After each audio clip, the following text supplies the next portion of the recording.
আজকের ভূত.কমে আপনাকে স্বাগতম। ভয় যেখানে ছুঁয়ে যায়।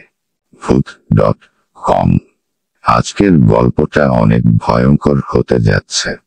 আজ পূর্ণিমার রাত না হলে মিয়াপুরে আসতেন না কনস্টেবল জামশেদ। মিয়াপুরে ঢুকেই কেমন যেন অস্বাভাবিক একটা শান্ত পরিবেশ লক্ষ্য করলেন তিনি। আশেপাশে লোক চলাচল নেই বললেই চলে। দোকানপাট সব বন্ধ। বিকেলের শেষ অংশ এসে উপস্থিত হয়েছে। সাইকেল কোথাও না থামিয়ে চলে গেলেন মাতবর বাড়ির দিকে। মাতবর বাড়ির যত কাছাকাছি যাচ্ছেন লোকজনের উপস্থিতি ততই বেশি লক্ষ্য করলেন তিনি। মাতবর বাড়ি মানে পুকুরের পাশের এলাকা। তার মানে কি আরো কেউ মারা গেছে? কেমন একটা ভয়ের সঞ্চার হলো তার মনের ভেতরে। পথে কাউকেই কিছু জিজ্ঞেস করলেন না।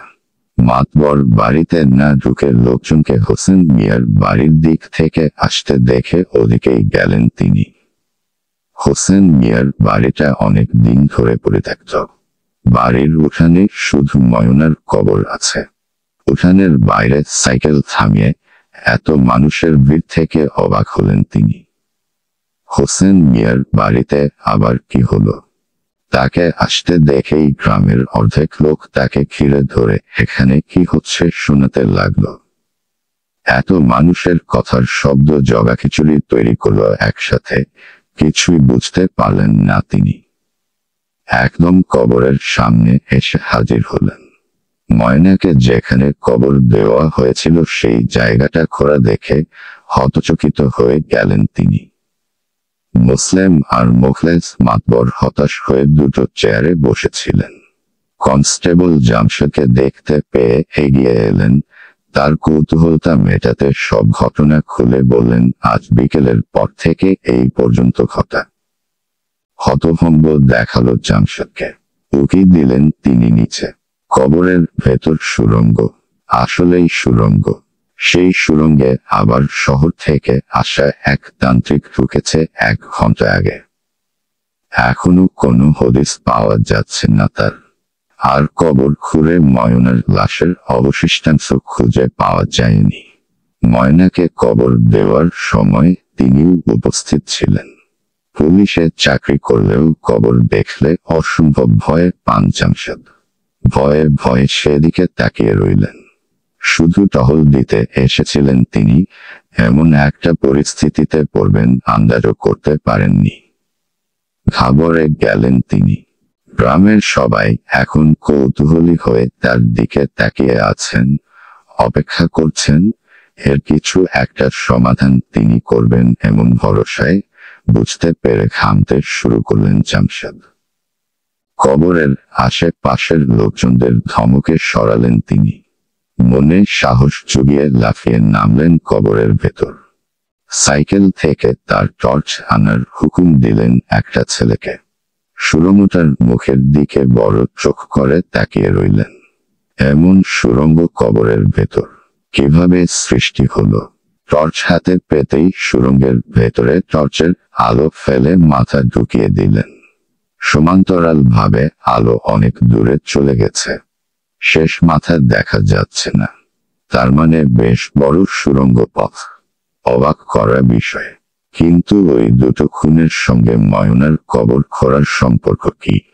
তান্ত্রিক বেটা পুকুর থেকে দেও ভূতকে নাকে দিয়ে ময়নার কবর নিয়ে কেন ব্যস্ত হলেন মাথায় ঢুকে না জামশেদের? আর মাতবরই বা অনুমতি কেন দিলেন? ভেতরে কোনো বিপদ পেতে থাকলে অবাক হওয়ার কিছুই নেই। তান্ত্রিক লোকটার সুড়ঙ্গটার ভেতর অনেকক্ষণ আগে ঢুকেছে। এতক্ষণে তান্ত্রিকের কিছু না হলে আবার এই হোসেন মিয়ার বাড়ির উঠানে অবশ্যই আসতেন। তিনি যে সুস্থ আছেন এবং সুড়ঙ্গে কি দেখেছেন বলতেন। তার মানে লোকটা এটার ভেতরেই আটকা পড়েছে। সুড়ঙ্গটার মুখের উপর থেকে কবরের উপরের মাটি 3 ফুট মতো উপরে। আর সুড়ঙ্গটার মুখ 2 ফুট লম্বা তার নিচে।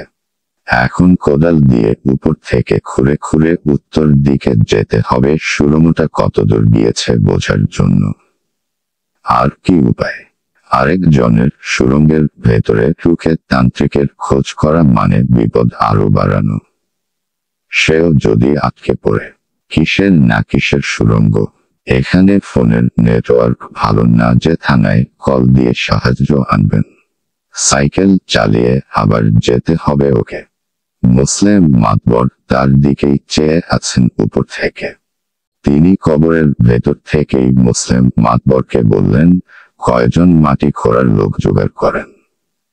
দেখি উপর থেকে খুইরা এইটা কত দূর গেছে। মুখলেস মাতবর জবাব দিল, সুড়ঙ্গ বড় হলে পুরোটা খুঁড়তে অনেক সময় লাগবে। তান্ত্রিক রশিদের কাছে পৌঁছানোর আগেই হয়তো অঘটন কিছু ঘটে যাবে। আরেকজনের সুড়ঙ্গের ভেতরে ঢোকা উচিত। কিন্তু কে ঢুকবে? অনেকেই বলে কয়ে অর্থের লোভ দেখিয়েও কাউকে আর সুড়ঙ্গের ভেতর ঢুকতে রাজি করানো গেল না। মুখলেস একবার যাওয়ার কথা বলতেই মুসলমের কাছে করা ধমক খেলেন। কনস্টেবল জামশেদের দৃষ্টি মুসলমের দিক থেকে সরে কবরের পশ্চিম দিকের পাড়ে চলে এলো। সেখানে থেকে একটা মধ্যবয়স্ক লোক উকি দিল। তার দিকে তাকিয়েই খিলখিল করে হেসে উঠল লোকটা। হাসতে হাসতে বলতে লাগলো, দেখো দেখো সবাই, কি ভীতু দারোগা আমাগো, আর একটু হইলে ভয়ে পেশাব কইরা দিব। ভয়ে পাই গর্তে ঢুকতে। হি হি। রাগে কটমট করে লোকটার দিকে তাকিয়ে রইল জামশেদ। এবার লোকটার পাশে আরেকটা মধ্যবয়স্কা নারী চলে এলো। সেও খিলখিল করে হাসছে। জামশেদকে লক্ষ্য করে বলল, এই আস সবাই, দেখ আমগো দারোগা ভয় কবরের ভিতরে পেশাব কইরা দিচ্ছে। কেউ হুছনের লাইগা পানি দাও। বলেই দুইজনেই একত্রে গাছ ঝালানো খিলখিল হাসিতে ভরে তুলল যেন আকাশ পাতাল। রাগে কাঁপতে কাঁপতে জামশেদ বলল, চুপ কর বেজন্মার বাচ্চারা। মুসলিম মাতবর কিছু একটা বলার জন্য মুখ খুলতে যাচ্ছিলেন, হঠাৎ রাগে মুখ শক্ত হয়ে এলো তার। কড়া সুরে তিনি বললেন, কথাটা কি তুমি আমারে বললা দারোগা? ঘাবড়ে গেল জামশেদ। ঘামছে সে, মাথাটা কেমন চক্কর দিয়ে উঠল। চোখের সামনের সব দৃশ্য ঝাপসা, ভাষা ভাষা হয়ে দেখতে লাগলেন। মুসলিম আর মুখলেস মাতবর যেন বিদ্রুপ মাখা হাসি নিয়ে তার দিকে তাকিয়ে আছে। কবরের ভেতর থাকলেও উঠানের সব মানুষের মুখ তার চোখের সামনে ঝাপসা কাপা কাপা ভেসে উঠল। তারা সবাই তার দিকে তাকিয়ে যেন খিলখিল করে হাসছে। তাচ্ছিলের দৃষ্টি সবার চোখে। একটা ছোট্ট ছেলে বলে উঠল, ভীতু পুলিশ, ভীতু পুলিশ। এর মধ্যেই পশ্চিম দিকের লোক দুটো সরে গেছে। কবরের মাটিতে বসে পড়লেন জামশেদ। নারী আর পুরুষ দুইজনকেই খুব চেনা লাগছিল জামশেদের, কিন্তু স্পষ্ট করে তাদের পরিচয় মনে করতে পারলেন না। অবশ্য গ্রামের অনেক মুখই তার সাধারণ চেনা। এমন ভাবে জীবনে কখনো সিদ্ধান্ত নেননি তিনি। মনে মনে প্রতিজ্ঞা করলেন তিনি ভীতু না, এটা আজ প্রমাণ করে ছাড়বেন। ঢুকবেন সুড়ঙ্গে, দেখবেন এর শেষ কোথায়। মুখলেসের দিকে একবার তাকালেন, বললেন, থানায় যান, খবর দিবেন এইখানের পরিস্থিতি সম্পর্কে দ্রুত। আর সময় নষ্ট না করে বড় করে শ্বাস টেনে হাঁটু মুড়ে বসলেন কবরের সুড়ঙ্গ মুখে। মাথা ঢুকিয়ে দিলেন সুড়ঙ্গের ভেতর। এক হাতে টর্চ নিয়ে হামাগুড়ি দিয়ে এগিয়ে গেলেন সামনের দিকে। উত্তেজনায় সারা শরীর কাঁপছে। সূর্য ডুবে গেছে অনেকক্ষণ আগে। এর ভেতরে ঢোকাটা কি ঠিক হলো? তান্ত্রিকের মতো সেও যদি আটকে যায়। সময়ের হিসাব নেই রশিদের। তিনি হামাগুড়ি দিয়ে সামনে যাচ্ছেনই। ঘন্টা হয়ে এলো। বাইরে সবার দুশ্চিন্তা করার কথা। শ্বাস নিতে কষ্ট হচ্ছে আগের চাইতে বেশি। দম বন্ধ করা পরিস্থিতি। টর্চের আলো শেষের পথে। তার মনে হচ্ছে তার ঠিক পেছনে কোনো একটা কিছু রয়েছে, কিন্তু তিনি ঘাড় ঘোরাতে অক্ষম। তবুও হামাগুড়ি দিয়ে হাঁটু কোনো ছিলে বিরতি নিতে নিতে এগিয়ে চললেন তিনি। অবশেষে এই সুড়ঙ্গের শেষে পৌঁছল রশিদ। এবার সুড়ঙ্গের তৃতীয় মুখটা দেখতে পেল।